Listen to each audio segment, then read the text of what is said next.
Hello, family. Hello, good people. Good morning, good afternoon, good evening, and welcome. This is Dr. D here with Bethany Health Services. This is May 6th, Tuesday, May 6th. Again, we are talking mental health awareness.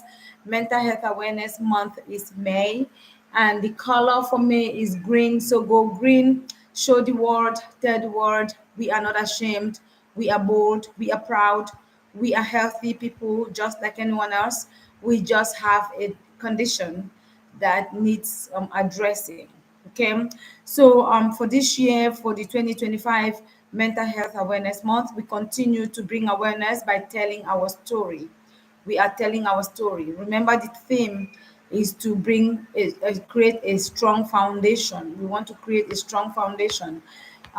This week, from the week of May 4th to May 10th, we are talking about building strong foundations for our children's mental health. So we're talking about children's and youth, and I have been addressing the issues that will face this group of people, children and youth. First week, beginning part, we talked about older adults. So for children and youth, we want to create supportive families, supportive communities, and have resources to help these children lay the groundwork for a lifelong well-being.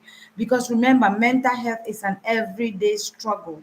Life happens. Something is going to shake your equilibrium. Something is going to take you out of balance. It could be genetic, it could be society, it could be, background, family structure. Something is going to remove you from that balance. And when that something comes, we want you to be um, ready. We want you to create that resilience so you can withstand the storm, because the storm of lives can always be the cause of our mental health struggles sometimes. So we are again looking at some disorders in children, and this week here we today we're going to look at ADHD, that's attention deficit hyperactive disorder, and then we'll look at oppositional defiant disorder and conduct disorder. We're going to look at those two together. We will compare them, give you more visualization of how do you tell if this is what my child is facing. How do you tell? And again, remember, I cannot be diagnosing your child, or you cannot diagnose based on what I am telling you today. I'm just using evidence-based research information from several sources to share with you and tell you that these things are real. And being a practitioner, especially in psychiatry, I'm just trying to share my knowledge and to encourage you. This is Mental Health Awareness Month. We need to bring awareness. So ADHD, or attention deficit hyperactive disorder, is based on three things. You have inattentiveness, where I can't pay attention, I can't focus, I cannot listen. Then you have hyperactivity, where I can't sit still. You cannot stop moving. You can't stop talking. Have you seen where they say, "Oh, that's a little pirate because you talk, talk, talk"? Yes, you cannot stop talking. You cannot stop no matter what they do. You just on the move, always on the go and always on the move. Very, very hyperactive. And then the third part of ADHD is impulsiveness. You very, very impulsive. If you say who wants to do this, the first man to jump up is you. You even, like, you jump before you even think. You jump before anything else. You moving. You very impulsive. It can even be impulsive in buying, in decision making, impulsive in even driving, impulsive in doing things, taking care of things, impulsive in I need to do my homework and I want to impulsively finish it and get to something else. So those are the three aspects of ADHD. If you notice it in your child, in your nephew, in your niece, in your cousin, in anyone that you are an adult in their life, seek help, because this is a problem. It will affect you down the road. It will affect you at a later time. And what how does ADHD affect an individual? It affects your academic performance, it affects your behavior, and yes, it affects your self-esteem. That is why most people with ADHD have very, very, very low self-esteem. because when you have this either inattentiveness or hyperactivity or impulsivity, you do some errors and things, and especially when you come from a culture where people just put you down or talk you down and people don't understand what's going on, immediately you start to develop this low self-esteem that becomes ingrained in you, that even when you become an adult, I have seen people that are very, very successful in life and they still have very low self-esteem, and you begin to wonder why all of this. And when you go to look at the background, you see that yes, they had ADHD, and especially when it's untreated as a child, it really follows you as an adult. Now, let's talk about oppositional defiant disorder, ODD, and conduct disorder. Okay, oppositional defiance and conduct. These two, they persistent defiance and hostile or rule breaking behavior. So this child that has ODD or CD, that's conduct disorder, they have this just disrespect for rules. So both ODD and conduct disorder, they are both behavioral disorders that they usually diagnose either in childhood or adolescence, and is usually this persistent pattern of disruptive and aggressive behavior. These two are very similar, but they have some minute differences. Okay, they're very similar. ODD and conduct disorders are very similar, but there's some minute differences. Now, let's pick at what is different between the two. When we look at conduct disorder, it's usually later in childhood or adolescence that it is seen, whereas ODD typically starts between, it says about 8, the literature says about 8, but I've seen people in about 6 years old where you find this ODD. So it is usually younger. What kind of symptoms do you see when it comes to symptoms? The basic symptoms in conduct disorder, you have aggression, rule breaking, criminal behavior, and lack of remorse. Meaning, when they do these things, they're not even sorry about it. Have you seen a child that will act and then they're not even sorry about it? So those are things I want to you want to raise your eyebrow and say what is going on.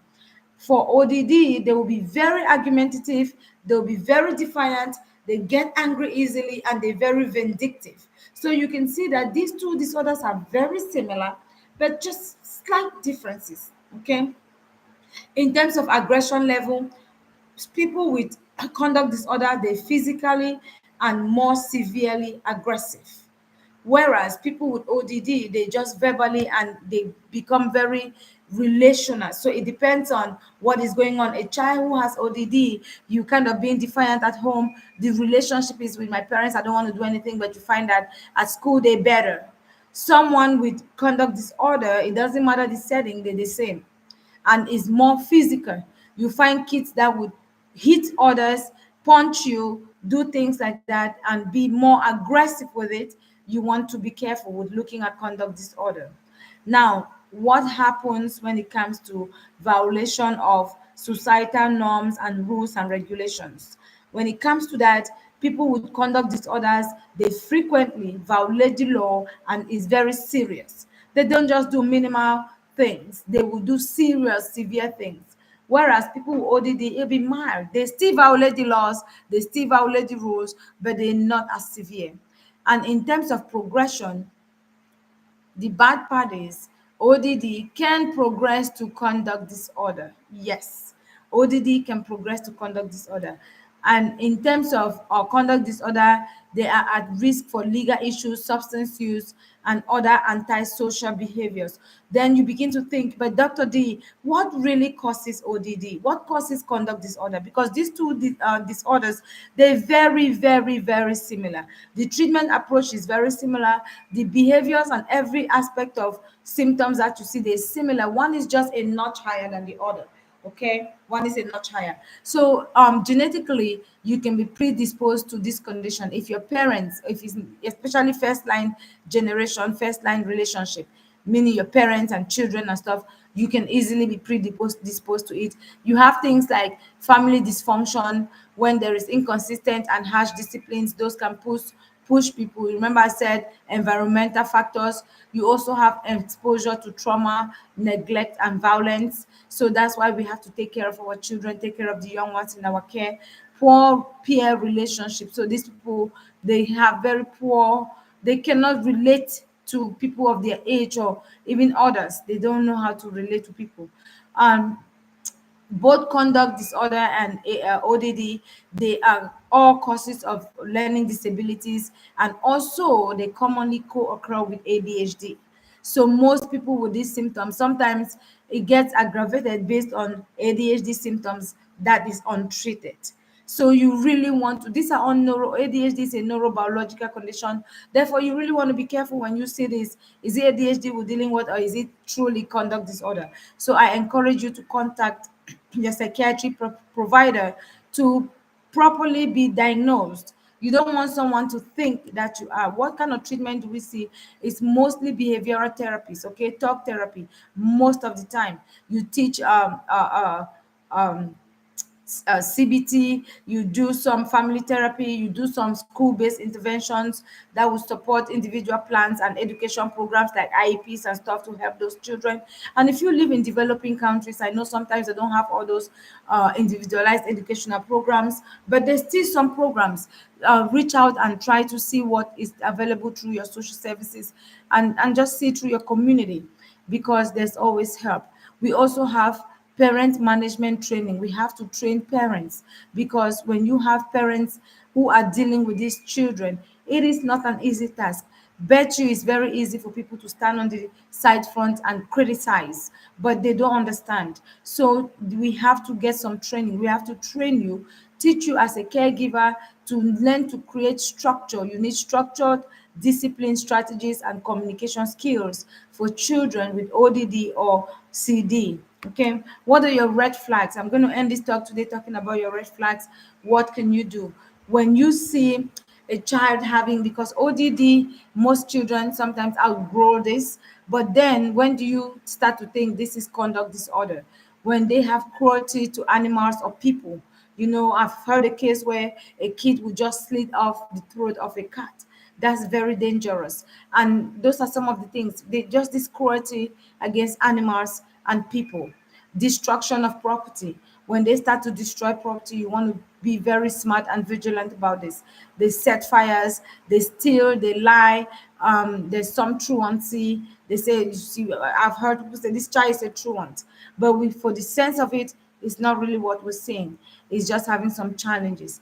And most times they lack empathy or remorse. Remember how I said they don't feel remorseful of what they do? So people who conduct disorder do not feel remorseful.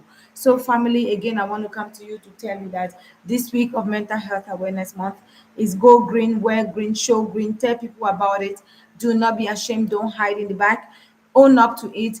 Share, because you make a stronger community. You make a stronger society by empowering others with your story. If you are in crisis, you can always call 988, or you can call us, reach us at bethanyhs.com, bethanyhs.com, or 603-601-4766, 603-601-4766. And finally, you can also share this video, or like us on Facebook and YouTube. Let people know that there is Bethany Health Services, and we continue to talk about mental health disorders.